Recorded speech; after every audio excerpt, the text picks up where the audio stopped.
dia akan lagi terukkan keadaan sekarang. You buat satu persepsi, Prem. You katakan isu kuil di Jalan Masjid ini dipolitikkan lah. Dia macam ni. Itu antara pemaju dengan kuil. Contoh jawatan kuasa kuil. Mereka sepatutnya kena selesaikan benda tu. Kita tak payah bawa api sampai pihak politik untuk membongkarkan benda tu. Jadi isu kan jadi macam jadikan isu besar. Sampai semua rakyat Malaysia ataupun rakyat India suka masuk campur dalam hal tu. Datuk, Datuk tengok isu kuil ni, adakah Datuk kita sebagai yang tak terlibat itu, Datuk rasa benda ni duduk di level apa? Tak ada apa-apa ke? Stres ke? Ataupun sebagai Datuk punya saya tengok isu ni. Saya tengok isu ni on off isu ni. Dia ada musim-musim.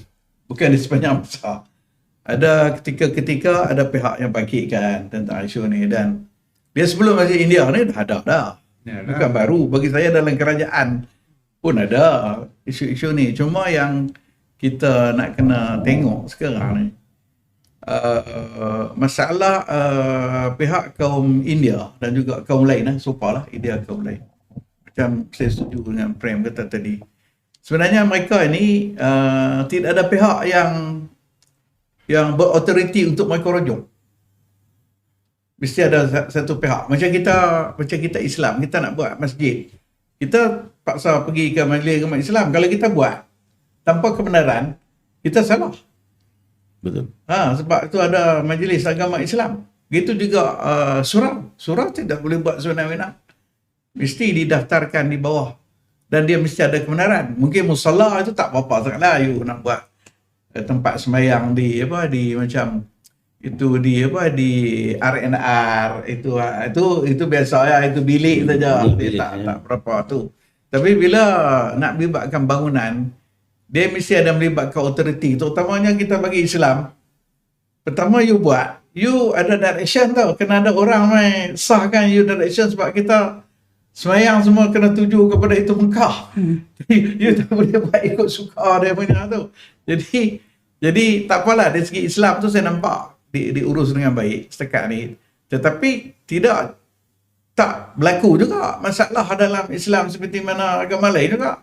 Macam dulu berlaku di Terengganu, ini dah ada satu surau masjid, ni ada lagi kumpulan politik buat lagi satu masjid, sudah imam lain-lain, itu agama lain. Kalau Islam yang dikawal ini sendiri pun ada isu kumpulan. Saya rasa Hindu pun tak kecuali ada kumpulan. Kumpulan ni buat. Dia ni tak setuju dengan kumpulan ni. Dia buat pada satu tempat bukan jauh pun. Jadi komuniti itu dekat saja. Berlaku. Jadi saya rasa kalau yang Islam pun boleh berlaku, dengan adanya kawalan yang begitu ketat pun boleh berlaku. Agama lain yang tidak ada kawalan lebih-lebih lagi lah, yang tidak ada undang-undang untuk mengawal. Jadi isu yang sekarang benda ni berbangkit di masa ke semasa, dan perlu ditangani oleh kerajaan. Kerajaan perlu tangani supaya pertama isu agama jangan dirawitkan dengan politik. Itu satu yang penting. Kalau isu agama ni you rawit dengan politik, sebab politik ni dia nak ambil kesempatan nak menang. Dia kira mau menang pilihan raya. Dia tak tahu orang